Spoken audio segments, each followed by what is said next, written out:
Mark, Hey, what's going on? just getting caught up on We Were Yesterday, the penultimate issue where things seem to have turned a corner. Yes, absolutely. And things continue being weird and wild in the Absolute Martian Manhunter. But we'll get to talk about that and Absolute Wonder Woman, a brand new story arc, right after this.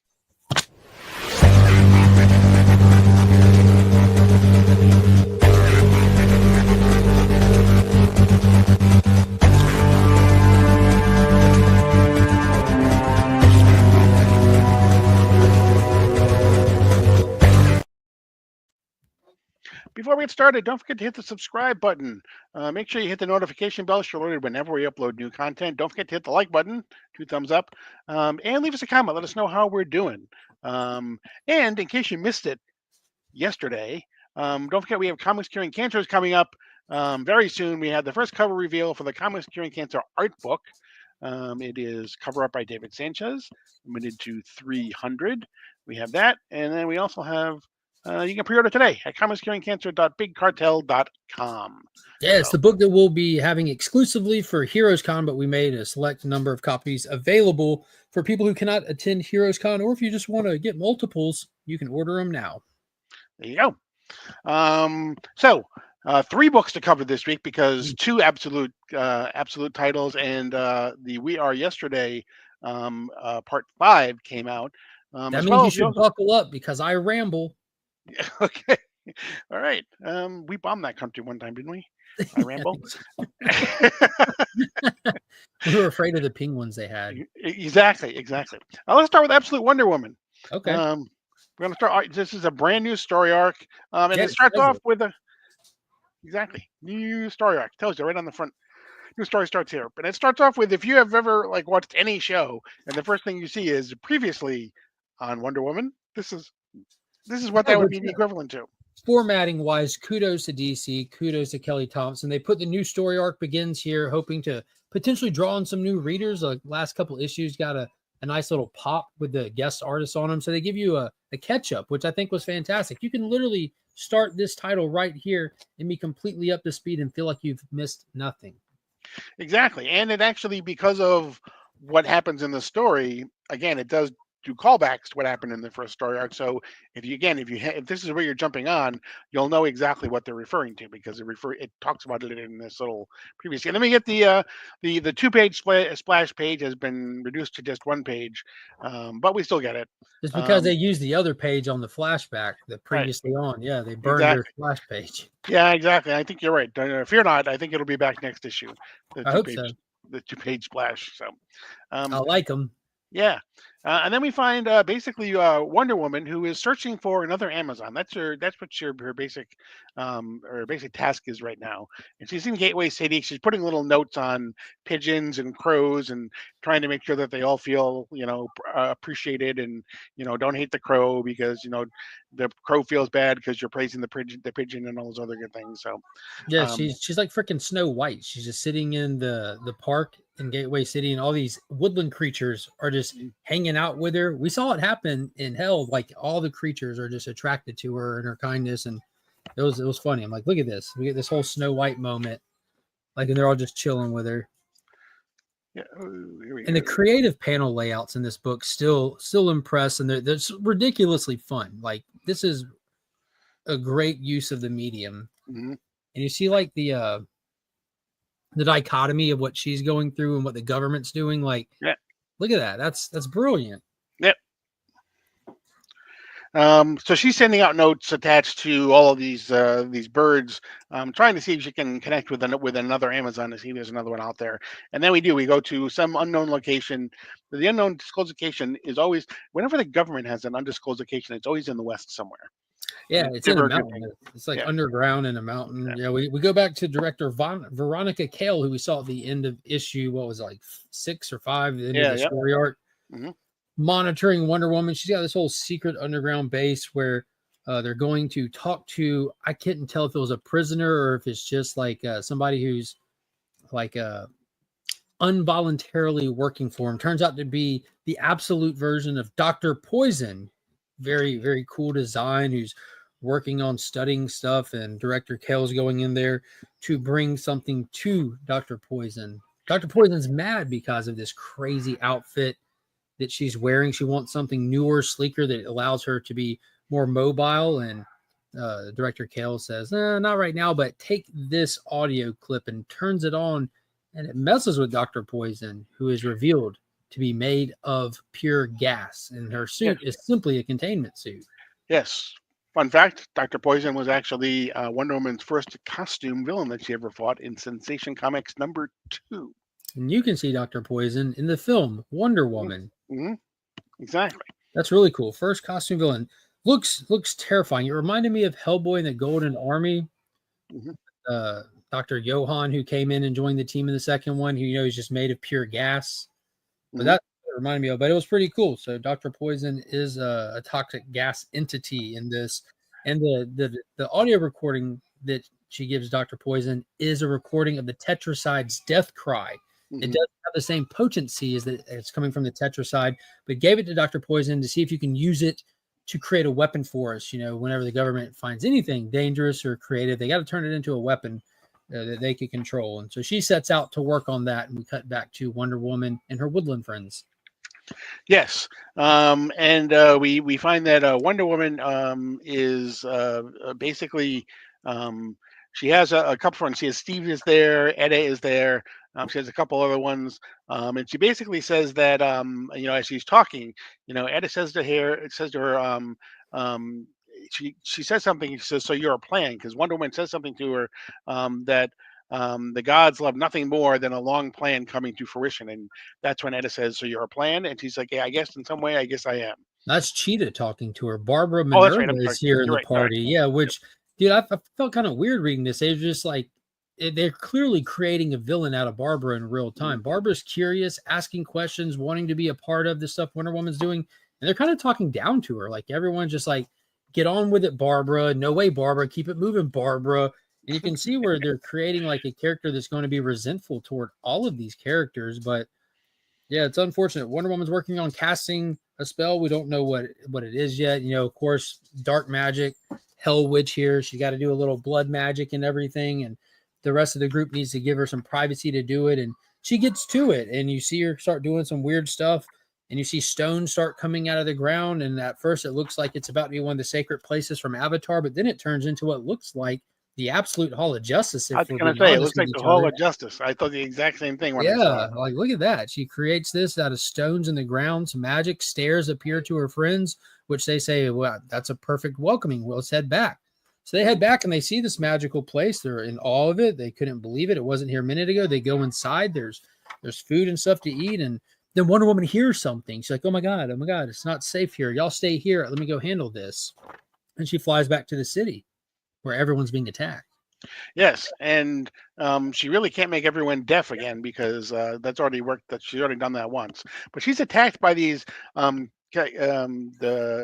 producers of Superman. The Nick Cage Superman would be proud because she's attacked by spiders. Yeah, little robot spiders that are emitting this sound that's causing everyone to panic and freak out. And she's going one by one, breaking them and telling people to run, realizing that this is too much work. I can't take all these one by one. So she pulls out a little vial. She pulls out this vial, does some magic, and what it does is it creates this big energy entity around her that draws them all to her. And she realizes, I might have went too soon. I'm getting overwhelmed and overrun by these. So she does the famous Wonder Woman spin. She spins around, flings them off herself, and realizes, well, the bad guy's got to be somewhere because the signal's close. And she heads up to this construction tower, breaks in, only to find Dr. Poison ready to just drop her like a bad habit when Dr. Poison says, wait, don't hit me. My name's Dr. Poison. And you're going to want to hear me out, princess. And she says, am I? And Dr. Poison's like, I know where you can find an Amazon. Yeah. And her safe word is Amazon. Exactly. Well, it was a word that she couldn't say for so long. Now she wants to hear it all the time. So yeah. Wonder Woman's eyes get big. It says in the next issue, a common enemy. So look, dude, it was a good issue. It was. Hayden Sherman was back for this issue. Like you said, the art was good. So I'll be honest with you, I didn't realize how much I missed Hayden Sherman's art. I enjoyed that painted issue, which I would be down for that. But Hayden Sherman's art really plays to the tone of this book in such a strong way. Mm-hmm. I associate it now with this book. Absolutely.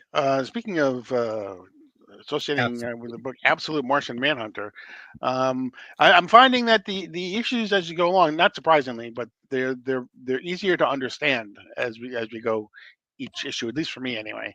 Yeah, this one was more direct as well. Like he's got the entity riding with him. He's not curious what's happening to him. He's more accepting of. He's working now. He's working back on the job with the entity. Right. The entity. We start out with basically John Jones is basically investigating the 24 incidents where 24 different people have set 24 homeless people on fire at the same damn time. At the same time, yeah. So he can the Martian Manhunter obviously knows that it's the white Martian that is working his scheme. But he basically says John Jones asks him and says, can you explain to me exactly what this is? And he's like, it's kind of like, can you explain a parabola to a stone and make him understand it? Yeah, and make him understand it. It's like that's basically what it would be, trying to do if you were to try to do it for him. But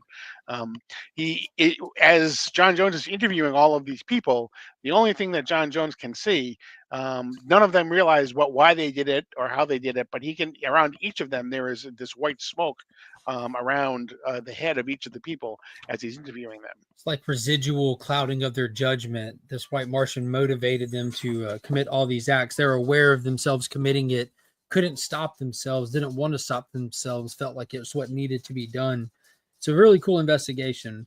I like how when he comes home after that investigation and goes inside of his house, he's walking and he can like envision and see this great war that took place, I guess, giving us some context to maybe like the War of the Martians in the past or something. I'm excited to find out what about that. But his wife actually sees him from out the window talking to himself and hopping around because what he's seeing is vastly different than what anyone else is seeing. So we're starting to see the first little signs of her finding out something's going on or weird with him. But he comes in the house and you see like the strained relationship with him and his wife. They're very distant from each other. We don't know what ultimately set them off on this. It's how we get introduced to them in the story. But he goes upstairs to see his son, and his son's sitting there playing with toys, and the Martian's playing with his son. I wonder if his kid can see the Martian and might just think it's like an imaginary friend or something, and he's cool with it. I think that'd be a cool little angle. Think they're Haley Joel Osment it? The whole maybe. Yeah. I see green people. Yeah, exactly. I see green people. But he gets a phone call immediately as soon as he gets in there and from work, and he's like, "Oh no!" And he runs outside and looks, and you just see this overlook of the entire city and just white smoke coming up to this almost like a version of like a mushroom cloud of psionic energy, making the white Martian smile in it. So the white Martian is struck again. This time people aren't lighting other people on fire. They're lighting entire buildings and houses on fire. A bunch of people are dead everywhere. He hits the streets to investigate, starts talking to people that have survived, find out people are lighting homeless shelters on fire. They're lighting orphanages on fire. They're lighting their own homes on fire, apartments on fire. And he's starting to get an understanding of what this Martian wants. And it's just to destroy an entire concept of life, of civilization, of unity. It's so much bigger than you can understand, but he realizes that if this is what he's trying to do, I have an idea of where the next target may be. And it's going to be the shelter down the road that's still standing, because if that shelter is a sign of people coming together, he's going to want to tear it down. Mm-hmm. Exactly. And so as he goes there, he ends up seeing. So they think that female, is that the white Martian? You think? Which one? The one that says, "I have a message for the green one." Or is that just? Is that? No. He's. I think he's in there. I think this white Martian. First off, how many do you think there are? I think it's just one. I think it's one-on-one. Yeah, I think he kind of just left the message there because like we have the residual clouds and everyone and stuff. Mm-hmm. Like, this is unfortunate. There's a woman in the shelter who's on fire, walking around burning to death while delivering a verbal message to them. Like, it's because we get that close up of her, she's on fire when she walks through the door. Right. And then when you see her, she's kind of still got her form to her, but in the next panel you can clearly see where she's burning away. She's burning. And then another person runs by on fire, screaming and diving out the window. But the message is, knows you're here hiding in meat. It knows you're looking. So the investigation is no longer anonymous. The Martian is now going to be actively pitted against each other. Game of cat and mouse. Yeah. And so we, at the very end, like you said, we see the woman that was that was inhabited by the White Martian. She falls to the feet of John Jones, and we then get, actually, in the smoke that's coming off of, we see it's all in the smoke, and then we see the first time that we actually see John Johns, which was the Martian name for Martian Manhunter. It's actually done in the smoke. So that's kind of cool.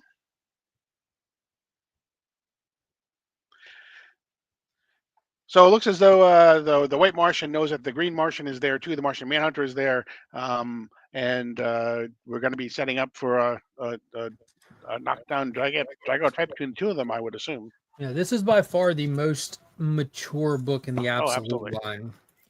Absolutely. But besides the Absolute issues, we're also following We Are Yesterday. We're up to the penultimate issue. This is chapter number 5 in Justice League Unlimited number 7. We basically drag out issue right here, wasn't it? Exactly. We basically find all of the Legion of Doom that was plucked from the past, brought to the present, fighting the Justice League, and that's where we have one single page of that with a quick recap from Gorilla Grodd, and then we go right into our 2-page splash page that recaps the entire We Are Yesterday so far, and then we jump back into the fight.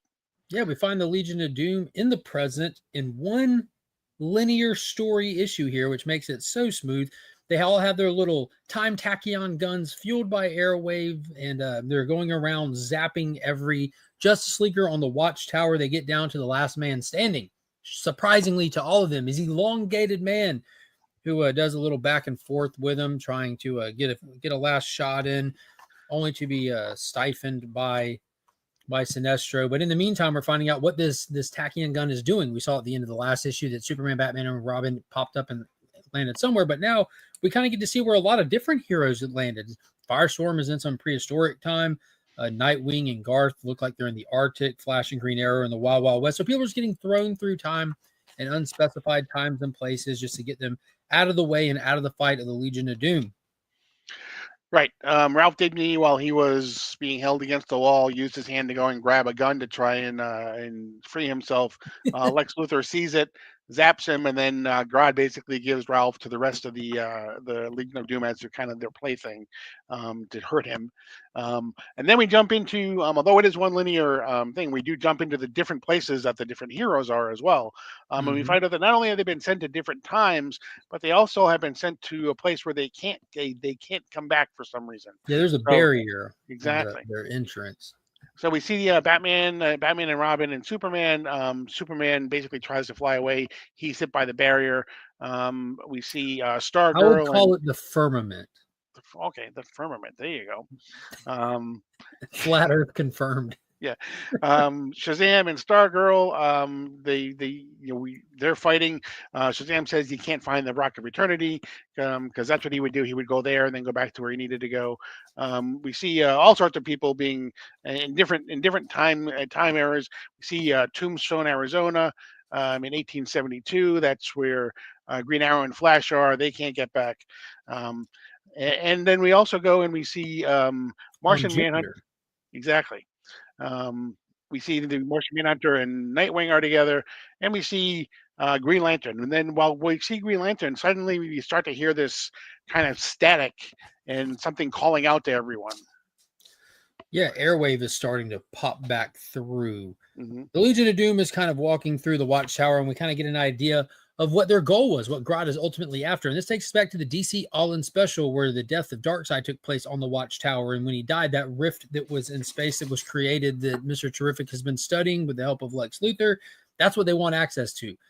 The chronal maelstrom of wild unpredictability that exists on the Watchtower. They're aware of the events of what happened with Darkseid, and this thing has untapped, unlimited potential power and resources, and that's what they're after. Yeah, and if you haven't read the DC All-In Special, you need to get it find it somehow, because it is referenced in at least 3 different comics this week. So you need to go back and find it. It's referenced in the new Superman, it's referenced in Mr. Terrific, and it's referenced here. So you need to go back and find it if you can. So we basically see, Grodd is basically saying that, they'll have unlimited power. And that's when Lex Luthor says, unlimited power for 8 people. And he has this little not sure I really want to go with that. But we switch back. We find Green Lantern again. And as he is talking, we see Firestorm, we see Stargirl, and they all realize that the person that's static is, as Mark said, that's Airwave, who is communicating to everyone through all the different places. And so that's when they realize that when the Legion of Doom said that Airwave was important to the plan, he was the one that actually made it possible to send all of these different people to different times. So it was him. And so they come to realize that, okay, well, you know what? Airwave says, if I can send you there, I should be able to bring you back.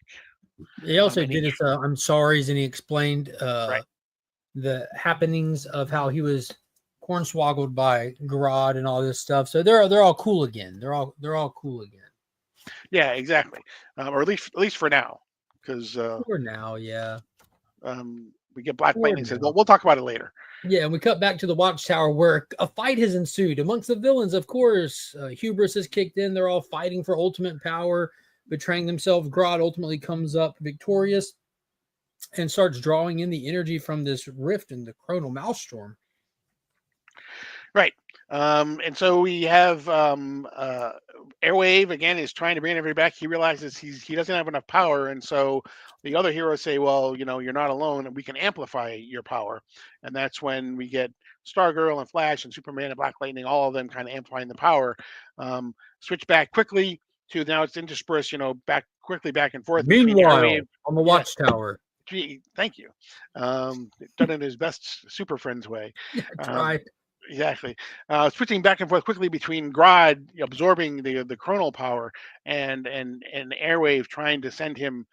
He looks like he's teeming with anti-life. We've got the stony skin, the Omega symbol, the energy irradiating from his eyes. Grodd, who's already amplified with the power of Martian Manhunter, looks like he's now amplified with anti-life. But someone from a distance says, hold it right there, Grodd. Stand down. All of you. Mm-hmm. And we get a classic Mark Waid, oh yeah, moment. Yeah, exactly. Kool-Aid coming through the wall. Yeah. Oh yeah. What a page. Justice League Unlimited, led by Airwave again. Yeah, and if you look at the characters, it's a team comprised of different times and places. You've got, like if you check that out at the top, rocking the Green Lantern, representing for the Green Lantern, you got Abin Sur, you have Batman from Year Zero under him. Yeah. You've got Robin, who looks like he's from World's Finest, Airwave, Peter David, Aquaman, R.I.P. Peter David, Batman Beyond, which will play to the upcoming Justice League miniseries featuring Booster Gold and Batman Beyond and more, Jonah Flippin' Hex, and then the Ultra Alien, the multi-alien. Right. So we're setting up for a huge time battle between Grodd and basically all the heroes. So potentially leading into some other stories in the main continuity. I'm just happy to see that proper Aquaman suit. Yeah, exactly. I love that suit. That was such a jarring sequence when he lost his hand. Yeah. Just getting it eaten off. Yeah. But yeah, we are basically, Mark Waid is, to your point, is setting up that Justice League Dark Tomorrow or whatever that they called it. So it looks like we're going to have a lot of time misplaced heroes in our DC Comics for a while. So. And we still have to, you called it in the end of Challengers of the Unknown. We still saw the gold. We saw that golden, Gold Beetle. Golden Beetle. Yeah. Yeah. Gold Beetle will be in the what's it? Dark Tomorrow. Justice League Dark Tomorrow. Yeah. Yeah. Fan favorite. Jeremy Adam creation. Gold Beetle. Yep. When you see Gold Beetle, Ish has hit the fan. It's only there when things have gone really bad. That's right. And there's only one issue left in this. Next month we get Dan Mora coming back on the art for the final chapter, so that's kind of cool. Yeah, as well. So, but we'll look forward to that. Nothing in between because the World Finest part of it is done. So it'll be a full month before we get the last chapter, but I'm looking forward to it. But yeah, another 3 more solid issues all around, I think. It was a big week. Big week. I mean, really just those 3 issues alone. It really was. But don't forget to hit the subscribe button, leave us a comment, hit the like button, hit the notification bell, all those good things, because we take all of your comments very seriously. Well, I do anyway. So, Mark does too. I'm just kidding. We hear recommendations. Exactly. Exactly. But that's going to be it for this edition of DC Comics Deep Dive. I am Paul. He is Mark. And we are Legion. But you're now leaving Sector 28